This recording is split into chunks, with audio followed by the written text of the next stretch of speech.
Welcome.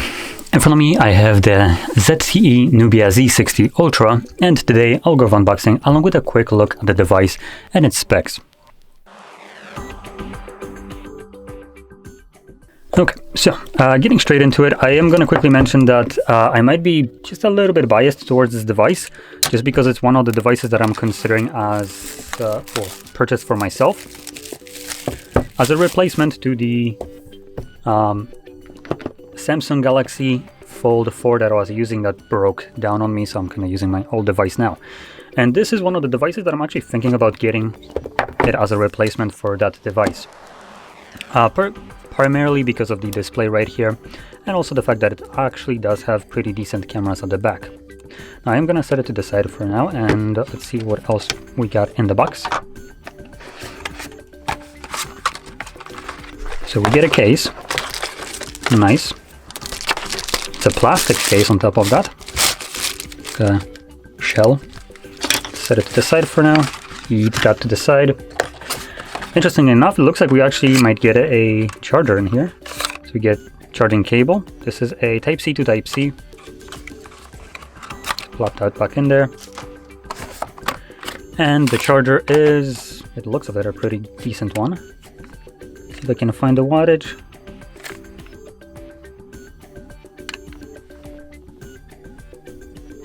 So by the looks of it, this is a 80-watt charger, which is barely visible as the literal last thing right here. So right above my fingernail. Now it is too small to actually showcase this on the camera, so you just have to take my word that this is an 80-watt charger. Now, taking a look at the device itself, let's plop it open. Now this is, by the looks of it, the black one.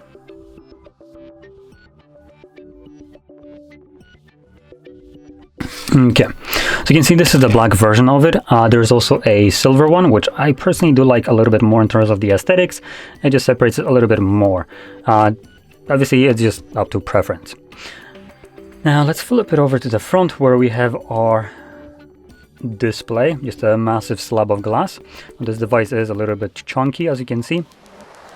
One thing that I want to point out, the camera bump that is at the back right here isn't actually as egregious as I expected it to be, but also keep in mind that the device is already relatively thick. Now, if I compare it to some more traditional device, like this is the Mate 20 Pro, you can see that it does differ in thickness a little bit.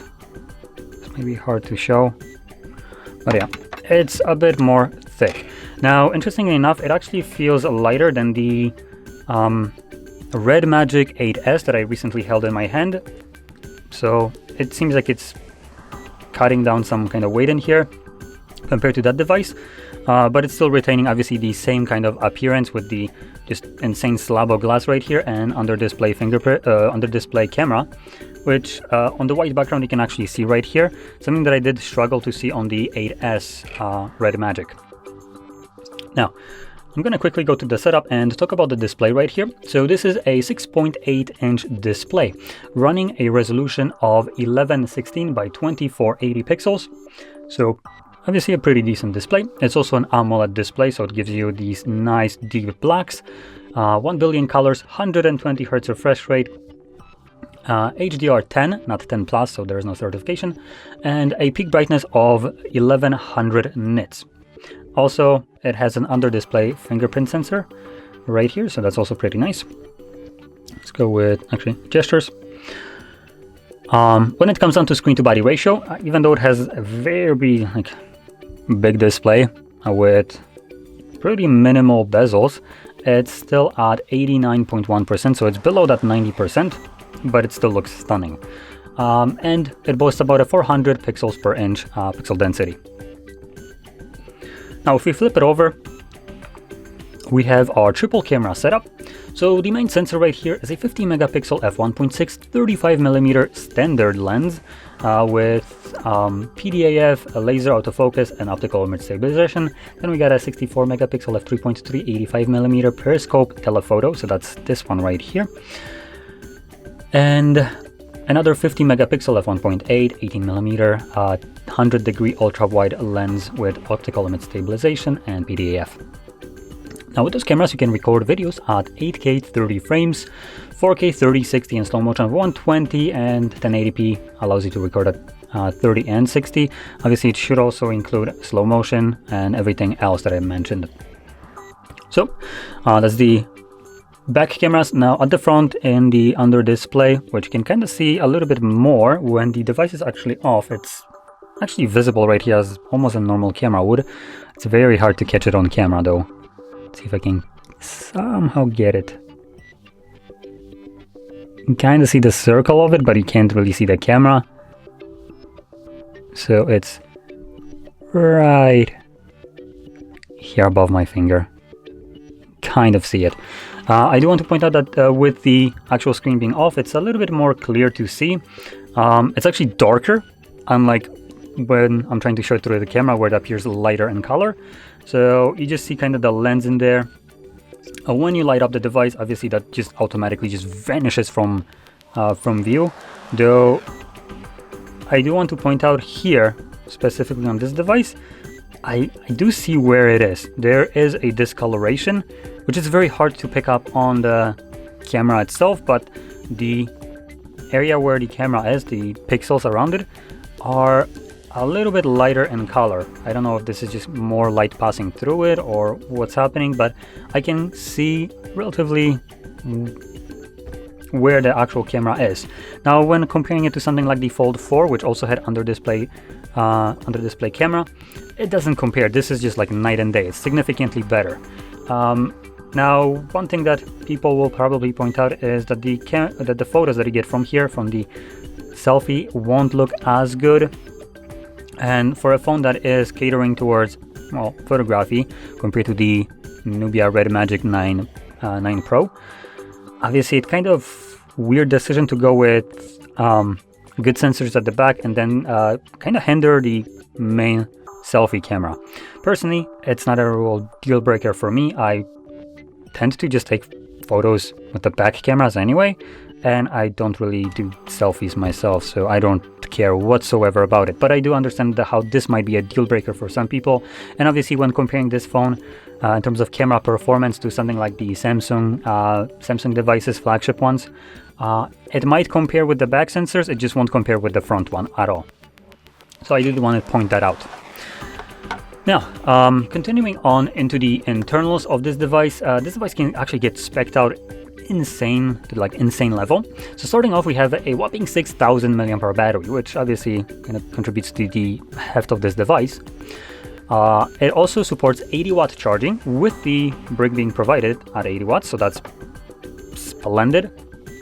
Obviously, something that Samsung would nowadays never do, because, you know, we need to cut costs as much as we can to increase the revenue as much as possible.